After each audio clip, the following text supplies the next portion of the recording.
Allez, Boker Tov. Donc voilà, on va faire ce cours Leilou Nishma de Shirel Esther et Sarah Benot Jessica, Keren et Eddie David. Amen. Donc on enregistre. Donc c'est une première, ok. Donc comme ça, même vos questions elles sont enregistrées, ok. Donc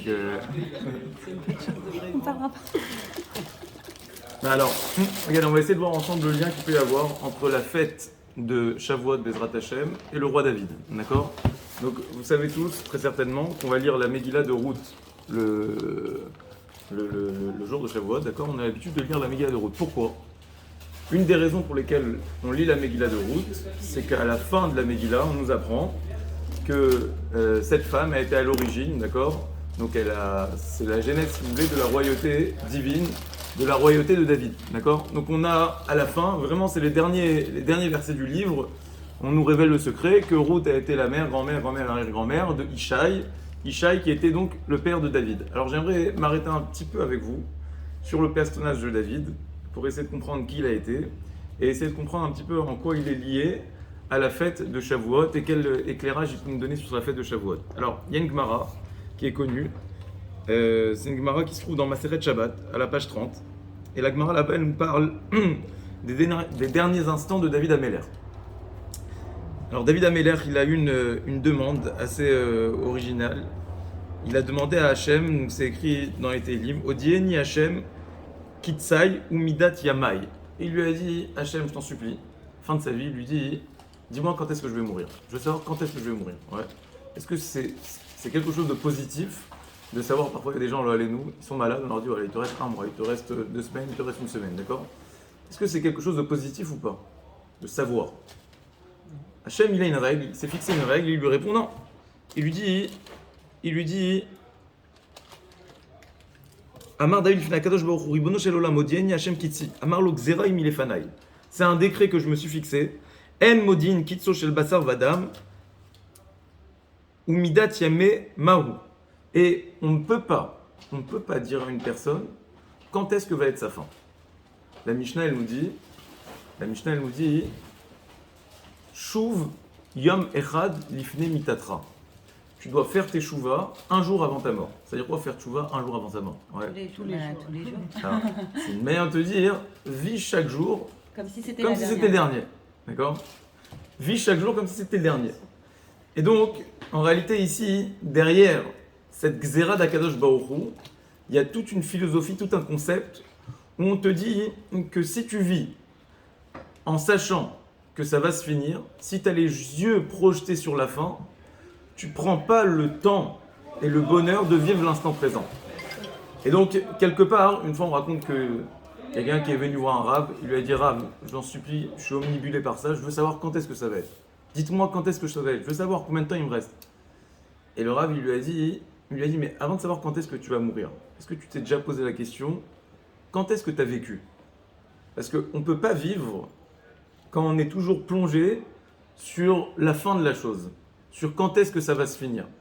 La vraie vie, quand est-ce qu'on la croque la pleine dent, quand on arrive, c'est ce qu'on disait la semaine dernière, à déconnecter des dahagotes du futur, d'accord, des angoisses du futur, de l'angoisse de la fin, et des remords du passé. Si on arrive à vivre l'instant présent, alors là on est vivant. Donc il lui a dit, ce Rav, il lui a dit, tu vas jamais mourir si tu n'as jamais vécu. Et ça, c'est un grand message qu'Akadosh Baruch Hu il dit à David Améler. Même le plus grand des hommes, il ne peut pas savoir quand est-ce qu'il va finir. Pourquoi? Parce que quand tu sais quand est-ce que ça va finir, tu prends plus le temps de vivre le moment présent. Alors maintenant, Hachem, il a dit à David Améler, il lui a dit, je peux juste te dire, Amarlo Beshabbat Tamut. Je peux juste te dire le jour de la semaine. Il lui a dit, tu vas mourir jour de Shabbat. Alors David, il lui a dit, il a essayé de commercer, d'accord, un petit peu, il a essayé de gratter. Ouais. Étudier, non? Alors il lui a dit, Chad Beshabbat, ouais. Il lui a dit, laisse-moi un jour en plus, ouais. Chad Beshabbat, ouais, dimanche, ouais.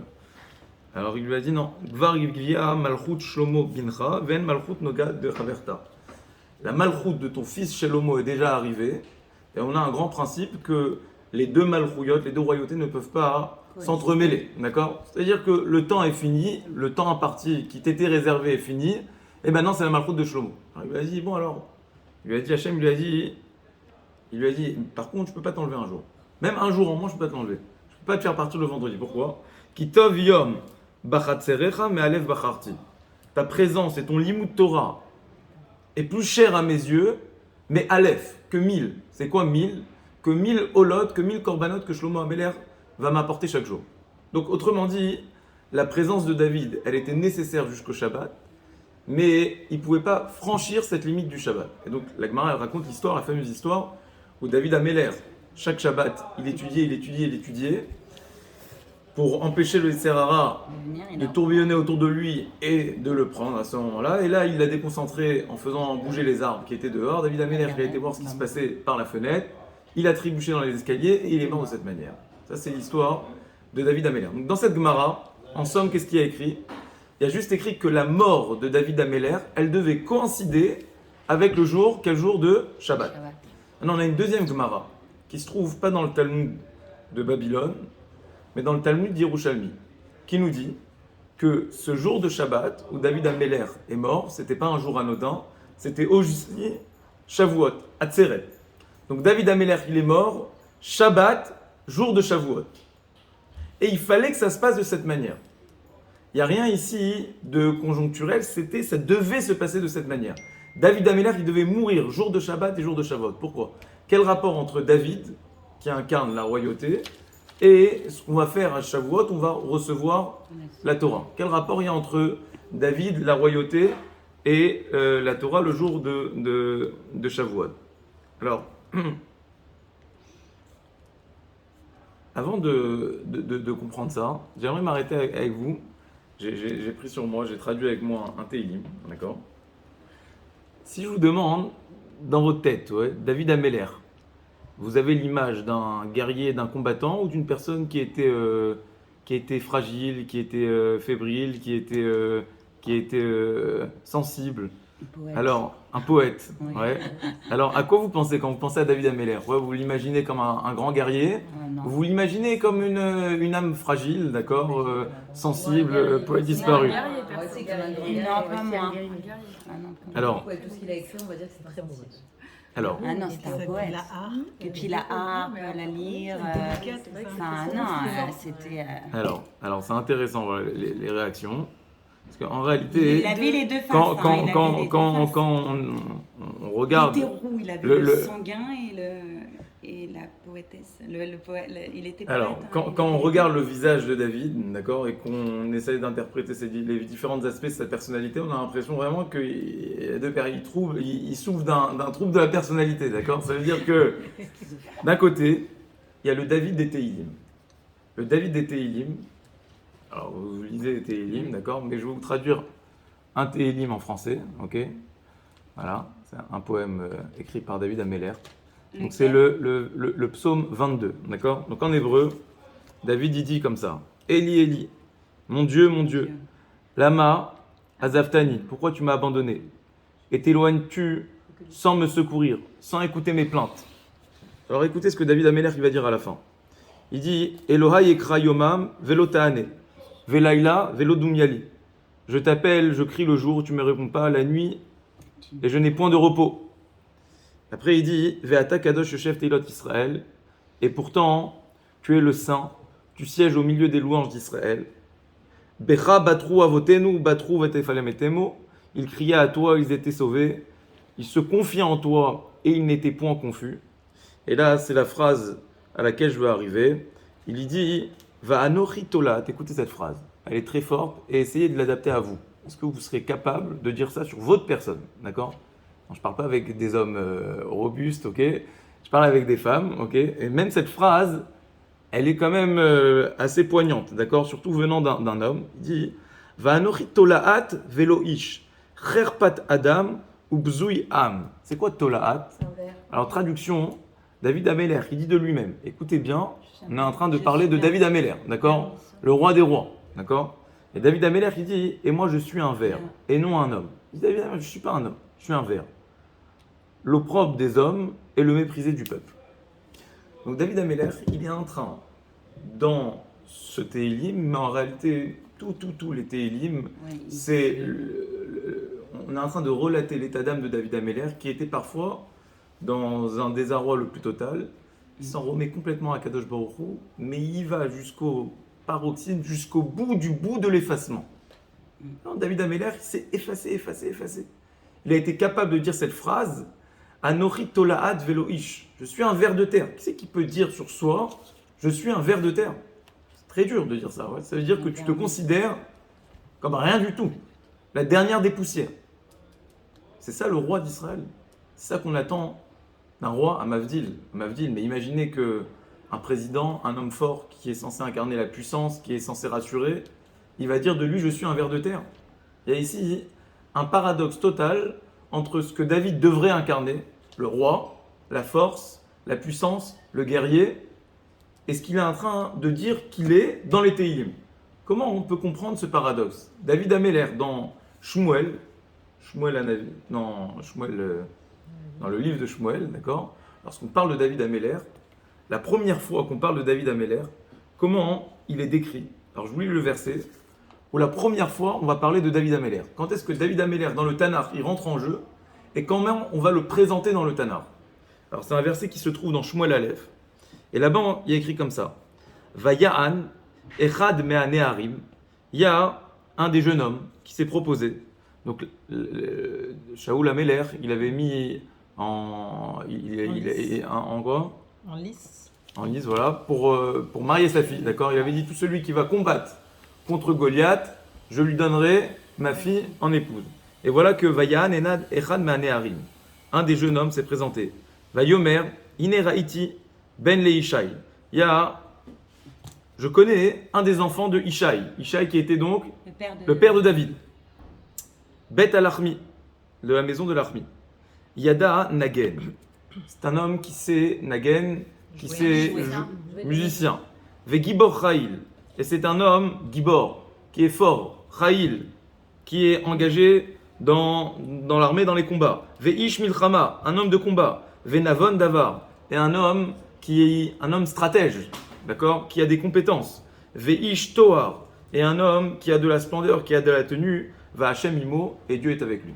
Donc on a ici comme une double présentation du personnage de David, et je pense que c'est vraiment l'angle qu'il faut prendre pour essayer de comprendre qu'est-ce que c'est la Malchoute. La Malchoute, ça vous paraît maintenant un concept abstrait, arriéré, d'accord, la royauté, on n'a plus de droit aujourd'hui, ok, on a des premiers ministres, mais c'est quoi la Malchoute? En réalité, ce qu'on veut comprendre, c'est toujours, on veut essayer de rattacher ça à notre personne, d'accord? Qu'est-ce que c'est, si je vous demande, quelle est la valeur ultime qu'on doit s'approprier pour être toujours mêler? Être mêler, c'est être maître de sa personne. Qu'est-ce qui fait que je vais être toujours en maîtrise de ma personne? Alors, on avait déjà dit une fois, mais là je veux aborder un autre acte, on avait déjà dit que mêler c'était quoi? Je ne sais pas si vous vous souvenez. On avait dit que c'était Mohar Lev Kaven, d'accord? Mohar, c'est l'acronyme du mot mêler, ok? Mohar, c'est le cerveau, le cœur, et ce qui va après, d'accord? Donc c'était d'aller du haut vers le bas. Mais là, j'aimerais aborder un autre axe avec vous et essayer de comprendre, essayer de vous poser cette question. Qu'est-ce qui fait que dans toutes les situations, je vais rester un mêler, je vais rester digne, je vais rester roi? Qu'est-ce qui fait que je vais être en maîtrise de ma personne? Comment on comprend cette valeur de David Améler? Alors, il y a un point intéressant. Vous remarquerez que dans tous les rois d'Israël, pas dans tous les rois d'Israël, mais en tout cas dans la lignée de David Améler, lorsqu'on parle des rois, il y a quelque chose d'intéressant à remarquer sur le nom de David et le nom de son père. Si je vous demande quel est le point commun qu'il y a entre David et son père dans la manière d'écrire leur nom, ça porte un nom en français, d'accord? Si vous prenez le nom de Ishai, voilà, Madame Ishai, ouais. Si vous prenez le nom de Ishai et le nom de David, d'accord, c'est deux noms qui peuvent se lire même à l'inverse, d'accord? Même à l'envers, c'est un palindrome, d'accord? En français, ça veut dire qu'il y a quand même un effet miroir, d'accord? Si vous prenez le nom Ishai, c'est Yud, Shin, Yud, d'accord? Donc ça se lit à l'envers. Et David, ça se lit, s'écrit Dalet, Vav, Dalet. Alors, ça y a écrit dans les Sfarim que c'est la marque de fabrique des rois. Parce qu'ils ont double face aussi. Parce qu'ils ont, alors, on a parlé de double face à l'instant, d'accord? Mais les deux, On fait remarquer que dans le nom de David, on a ce double aspect, d'accord? Mais qu'est-ce que ça veut dire profondément, ouais? En quoi est-ce que la malchoute, elle est attachée à cette double face, ouais? En quoi est-ce qu'on est mêlère quand on arrive à avoir cette double face, ouais? Il faut être quoi? Il faut être schizophrène pour être mêlère, quoi? C'est quoi la royauté, d'accord? C'est quoi la royauté? Comment on est maître de sa personne? C'est vraiment ça l'enjeu, c'est ça qu'on doit comprendre. Et c'est en ça que David Améler il est lié à la fête de Shavuot. Alors, j'aimerais avec vous essayer de comprendre un grand principe. Je ne sais pas si on en a déjà parlé ici, mais la Torah, dans toute la Torah, donc juste pour répéter les questions, c'est en quoi est-ce que David est lié à la fête de Shavuot? C'est la première question. La deuxième question, c'est comment on comprend ce double visage de David, d'accord? Et la troisième question, c'est comment le fait de pouvoir lire à l'endroit et à l'envers le nom des rois, c'est caractéristique de la royauté. Et donc, en arrière-plan, la question qu'on veut se poser, c'est quoi pour nous la royauté, d'accord? Comment on est roi sur sa personne, d'accord? Ça, c'est les trois questions. Alors regardez, Bezrat Hashem, on va voir ensemble quelque chose de très joli. De très joli, non mais c'est profond. C'est profond. Voilà, je pense que c'est profond. J'espère que je vais réussir à partager ça avec vous. C'est tiré en ce moment, je suis dans l'étude du Tanya, d'accord? Donc c'est tiré d'une vue du Tanya, d'accord? Donc venez, on essaye de comprendre ça ensemble. Alors, mais avant ça, j'aimerais introduire, ok? Il y a un principe, je ne sais pas si on en a déjà parlé ici. La Torah, elle se donne toujours en 3 étapes, d'accord? Donc ces 3 étapes, toujours, dans toute la Torah, vous retrouverez le chiffre 3. Le chiffre 3, je pense que c'est le chiffre qui marque le plus la Torah. Donc qu'est-ce que vous connaissez en 3? C'est facile, allez-y, vous allez avoir des exemples en veux-tu, en voilà. Mais qu'est-ce qu'on a en 3, d'accord? Qu'est-ce qu'on a en 3? Qu'est-ce qu'on a de 3 chez nous? On a les 3 avot déjà. Avraham, Yitzhak et Yaakov. Les 3 avot, ils font référence aux 3 midot, qui sont Chesed, Din, Tiferet. Alors, sans partir dans des concepts ésotériques, même si je sais que vous avez envie qu'on parte là-bas, mais on reste très terre à terre, d'accord? Le Chesed, le Din et le Tiferet, le Rachamim. Traduction déjà, Chesed, c'est non, c'est la bonté, d'accord? C'est la bonté, on va traduire ça comme ça. Le Din, c'est la rigueur.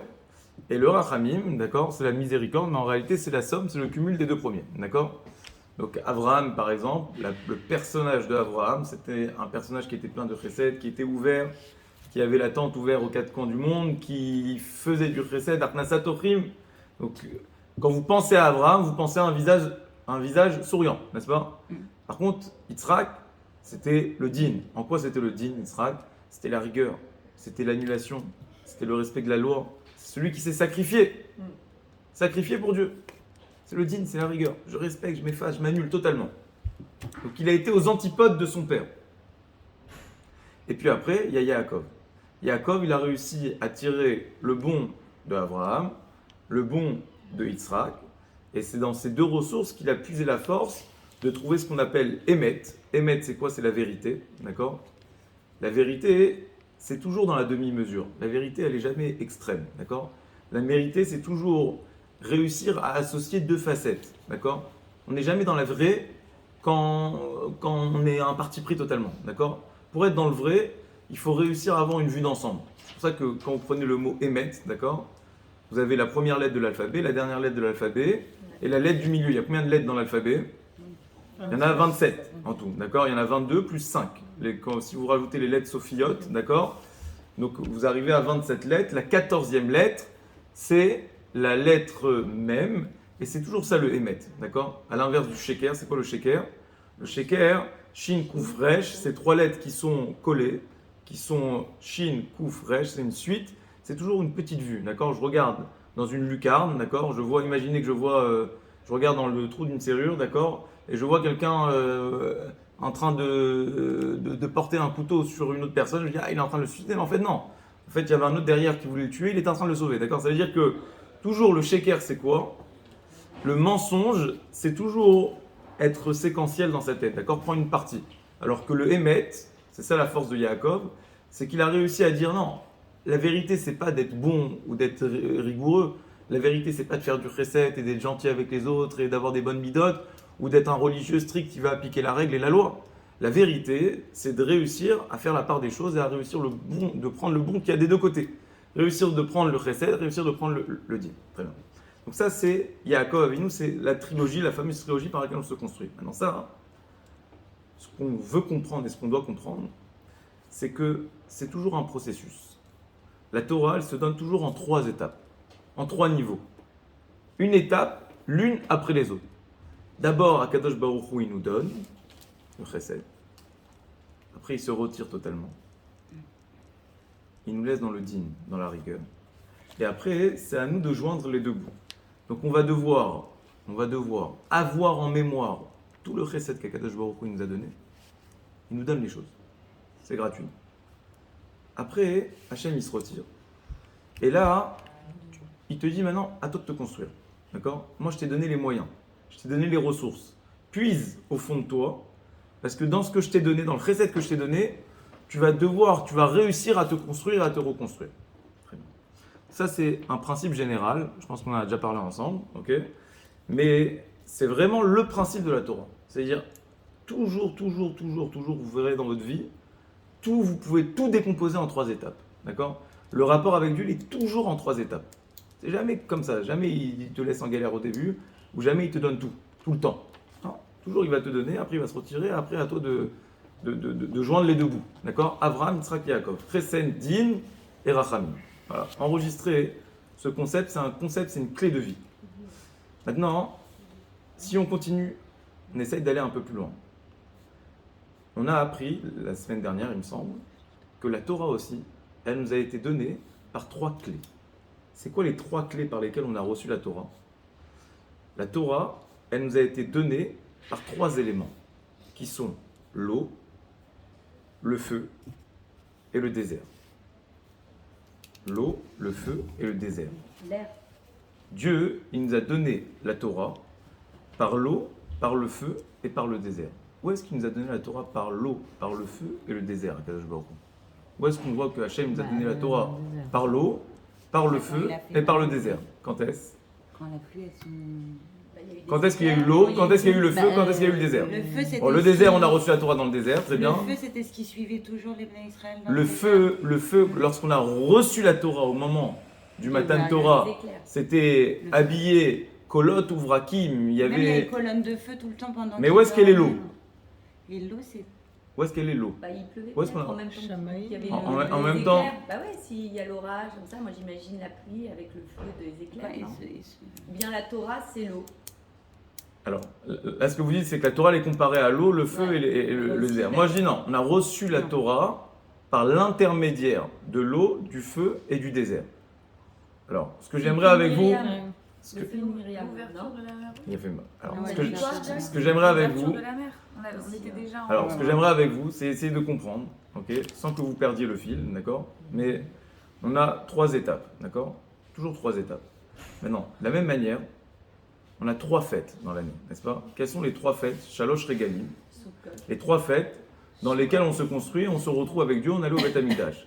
On a la première dans l'ordre de la Torah, c'est Pessah. c'est ça. D'abord Pessah. C'est toujours Pessah. Dans la Torah, on commence toujours par le mois de Nissan. Nissan. Donc la première fête dans la Torah, c'est Pessah. Pessah, d'après ce qu'on a expliqué, ça va correspondre à la première partie, d'accord? Au premier niveau, qui est le niveau de Abraham et qui est le niveau du Chesed. Vous êtes avec moi ou pas? Oui, Ouais, très bien. Donc, on a le premier niveau Chesed, Abraham, Pessah. Ok, si vous voulez faire un petit tableau, mais il n'y a pas besoin, mais ça veut dire... Si, si, on Hein? fait. Si, si, on trace. Après, on a quoi dans l'ordre? Dans l'ordre des choses, Bah, c'est quoi la deuxième fête qui vient après Pessah? Shavuot. Pour le coup, c'est Shavuot, d'accord? Donc Shavuot, si on suit bien, ça va correspondre à quel aspect? Yitzhak, Ça va correspondre au deuxième personnage Yitzhak, et la ça va rigueur. correspondre à quel mida? Din. Le din, la rigueur. Et enfin, la troisième fête, Sukkot. Dans l'ordre qu'on est en train de suivre, on a Pessah, Shavuot, Sukkot, qui va correspondre au troisième personnage qui est Yaakov, et qui va correspondre à la troisième mida, qui est la symbiose entre les deux premières. Non, ce que j'aimerais comprendre avec vous, mais je me rends compte en parlant que c'est un développement, d'accord? Donc j'espère qu'on va y arriver. C'est que la première étape, elle correspond à l'eau. Pour l'instant, enregistrez ça comme des codes et après, on va essayer de donner un sens à tout ça, d'accord? Pourquoi? Comme l'a dit ma très chère femme, ouais. Quand est-ce qu'on a reçu la Torah par l'eau? Lorsqu'on est sorti d'Égypte par l'ouverture de la mer. Donc vous voyez que la fête de Pessah, elle tourne autour d'un symbole qui est l'eau, l'ouverture de l'eau. La deuxième fête. Clé aussi, enfin du coup quand ça a commencé en fait avec le Nil, non? Le Nil aussi, ouais, c'est vrai. On dit que pas le Nil, plus exactement, c'est le Moshe Rabbeinu qui a été envoyé dans le Nil. Ouais. Ça, on dit que ça correspond à l'ouverture de la mer. Mais juste ce que je veux qu'on retienne ensemble, il y aurait beaucoup à dire, c'est que la première fête, elle correspond à l'eau. On reçoit la Torah, en fait, c'est un premier niveau par l'eau, par l'épreuve de l'eau.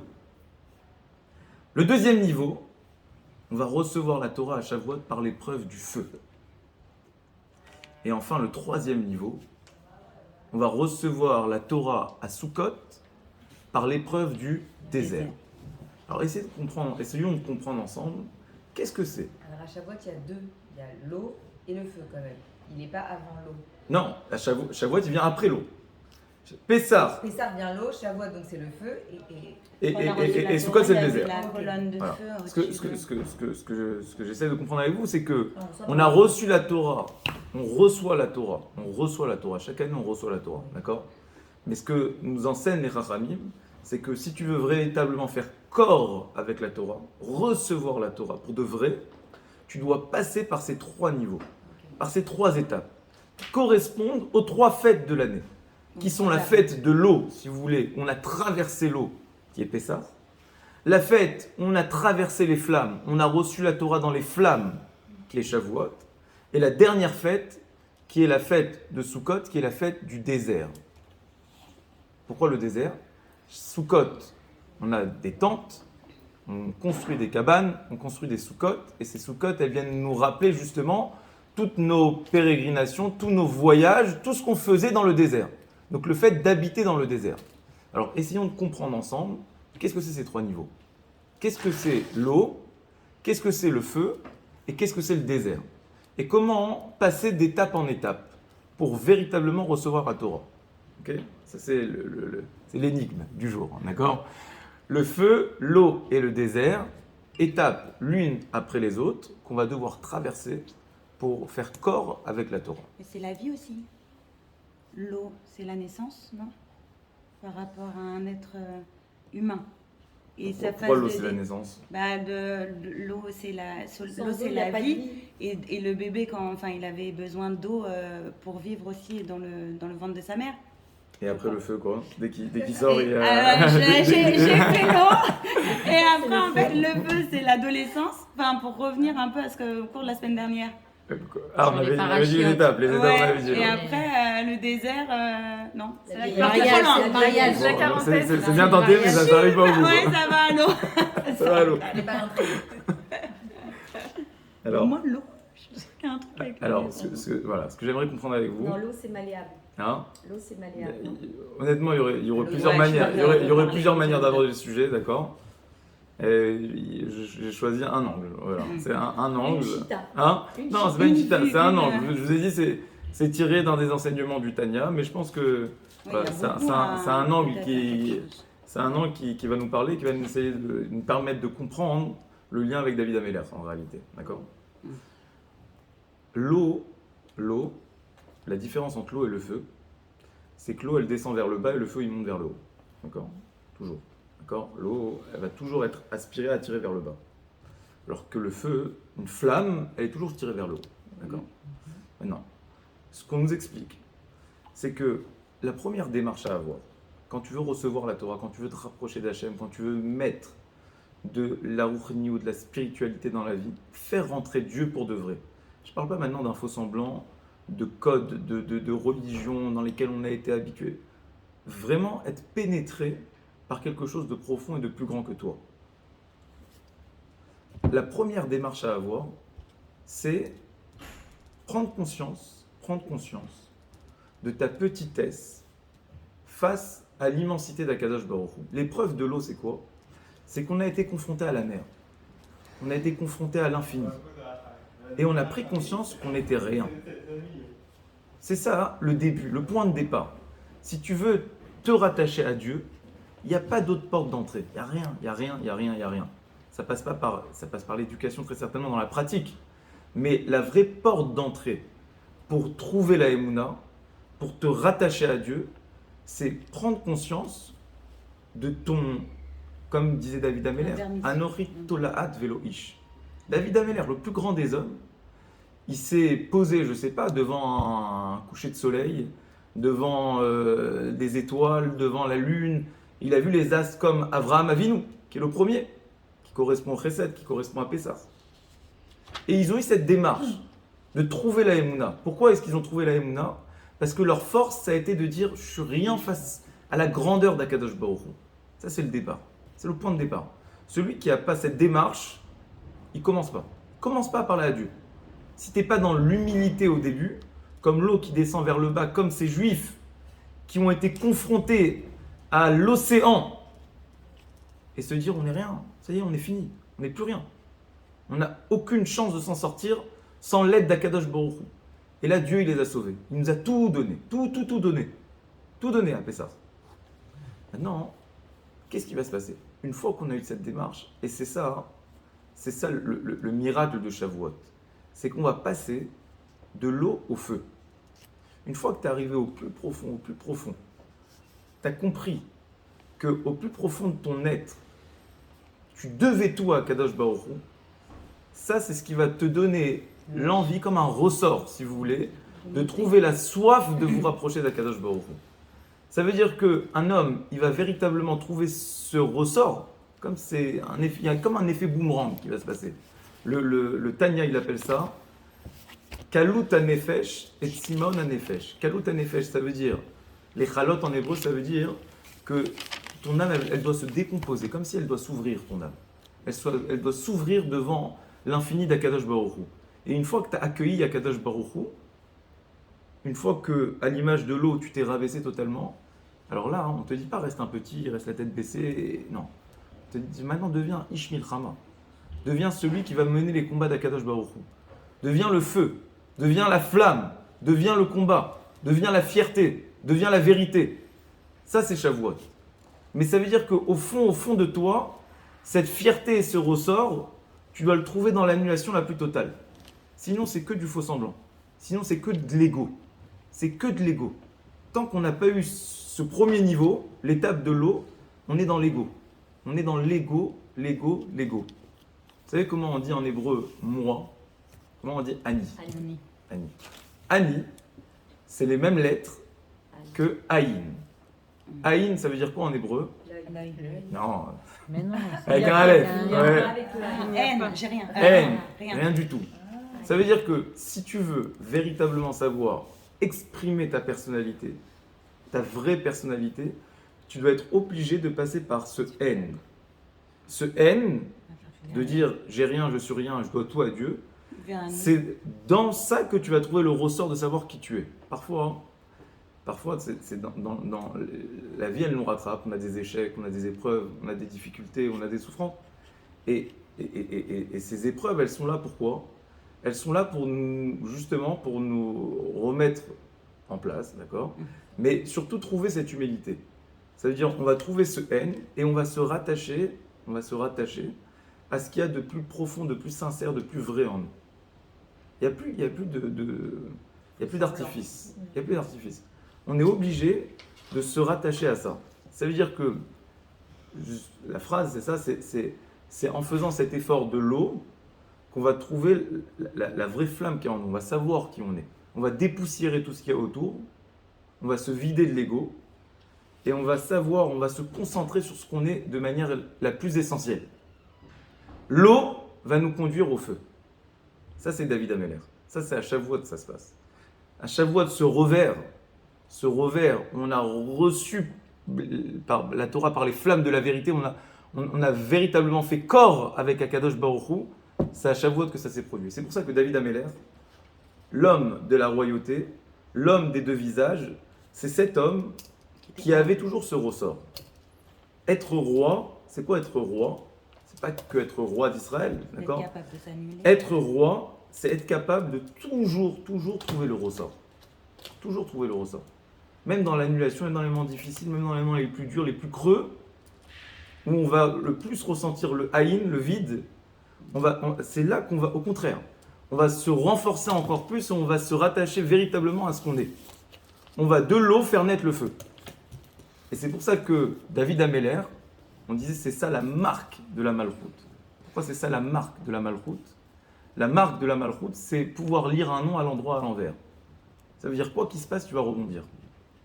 C'est ça la malchoute.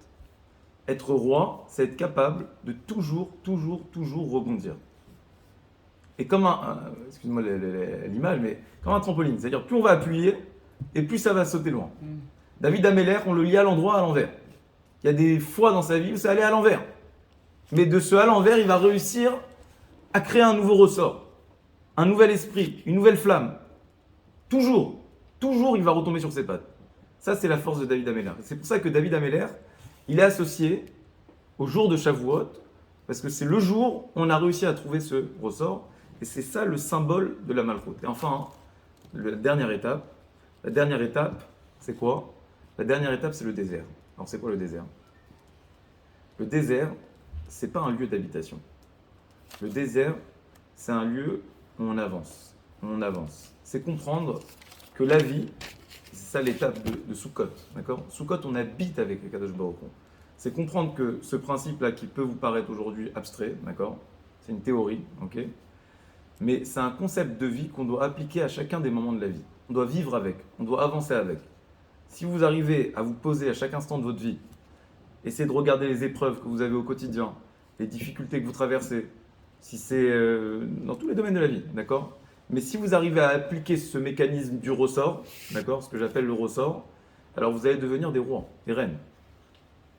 Parce que vous allez réussir à avancer avec cette force. Et en fait, cette force, c'est une force qui nous fait ressusciter à chaque instant.